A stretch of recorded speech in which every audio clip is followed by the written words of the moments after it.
এনেকৈ ধৰি লৈছিল তাৰ নাকটোত কেনেকৈ ধৰি আছিল এনেকৈ ধৰি আছিলে আমাৰ আজি 3 দিনৰ পৰাই ধৰক এটা হুলস্থুলীয়া পৰিৱেশ হৈ আছে। প্ৰথম দিনাখনতো আমাৰ 5জনী ছোৱালী কামুৰিলে বান্দৰে।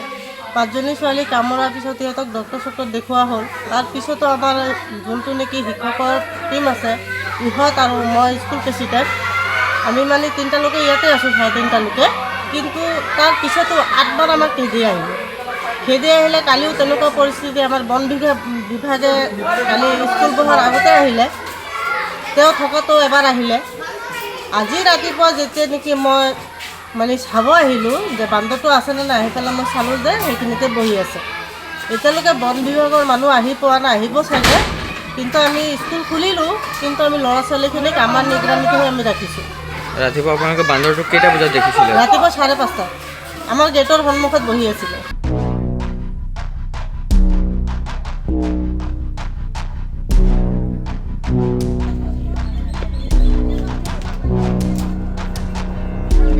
এনেকৈ ধৰি লৈছিল তাৰ নাকটোত কেনেকৈ ধৰি আছিল এনেকৈ ধৰি আছিলে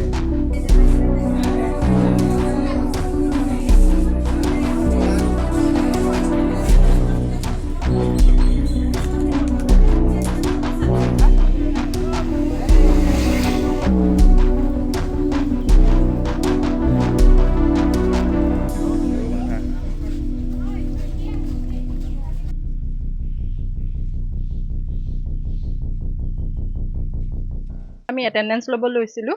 ষ্টুডেণ্টৰ এটেন্ডেন্স ল'বলৈ লওঁতেই বান্দৰ এটা আহি ক্লাছৰ ভিতৰত প্ৰৱেশ কৰি অতৰ্কিতে মানে সৰু ছোৱালী এজনী ক ক্লাছৰ ফাৰিহা হুছেইন বুলি ছোৱালীজনীক আক্ৰমণ কৰে। আৰু আক্ৰমণ কৰাৰ পিছত সকলো ছাত্ৰ ছাত্ৰীক বাহিৰলৈ উলিয়াই দিয়া হয়। তাইক এৰি দিয়াৰ লগে লগে তাইও বাহিৰলৈ দৌৰ মাৰি গুচি আহে। তাৰ পাছত গোটেই ল'ৰা ছোৱালীখিনি ওলাই যোৱাৰ পিছত বান্দৰটো গৈ ক্লাছ 2 ৰুমত প্ৰৱেশ কৰে। 2 ৰুমত গৈ 4জনী ছোৱালীক আকৌ আহত কৰে। আতংকৰ সৃষ্টি হৈছে। আজিও আমাৰ বিদ্যালয়ত আতংকৰ পৰিৱেশ হৈ আছে। সেয়েহে ছাত্ৰ ছাত্ৰী বহুত আজি কম আহিছে আৰু যিসকল আহিছে তেওঁলোকক এতিয়া ইতিমধ্যে ছুটি দিয়া হৈছে। বন বিভাগৰ বিষয়া ইয়াত আছেই, ফৰেষ্ট ডিপাৰ্টমেণ্টৰ, আৰু এতিয়াও বান্দৰৰ সন্ত্ৰাস চলিয়ে আছে। মানে সন্ত্ৰাস এইটো আছে যিহেতু আমাৰ বিদ্যালয়ত ছাত্ৰ ছাত্ৰী মানে তেওঁ আতংকিত হৈ পেলাই এতিয়ালৈকে ছাত্ৰ ছাত্ৰী আহিব বিচৰাই নাই। আৰু ফৰেষ্ট বিষয়াসকল আহিছে, তেওঁলোকে নিজৰ দায়িত্বও পালন কৰি থৈ গৈছে। আৰু বান্দৰটো খেদাই আকৌ আহে আৰু তেওঁলোক যোৱাৰ পিছত মানে এতিয়া পাঠদান কিদৰে চলিব সেইটো মানে এটা চিন্তনীয় বিষয় হৈছে। যিহেতু আগন্তুক মূল্যায়নো আহি পৰিছে আৰু মই বিভাগীয়ভাৱেতো সকলো কৰ্তৃপক্ষক মই জনাইছোৱেই। বন বিষয়াসকলে আহি পেলাই তেওঁলোকে নিজৰ দায়িত্ব পালন কৰিছে। এতিয়া মানে এটা মানে পাৰ্মানেণ্ট সন্ত্ৰাস হৈ পৰিছে, কিন্তু তাৰ এটা মানে মীমাংসালৈ আহিলে মানে মই বিচাৰোঁ। কাৰণ বিশেষতে কণ শিশুসকল আৰু তেওঁলোকে যিটো ভয় খাইছে তেওঁলোকৰ চকুৰ আগতে সকলোখিনি ঘটনা হৈ গৈছে।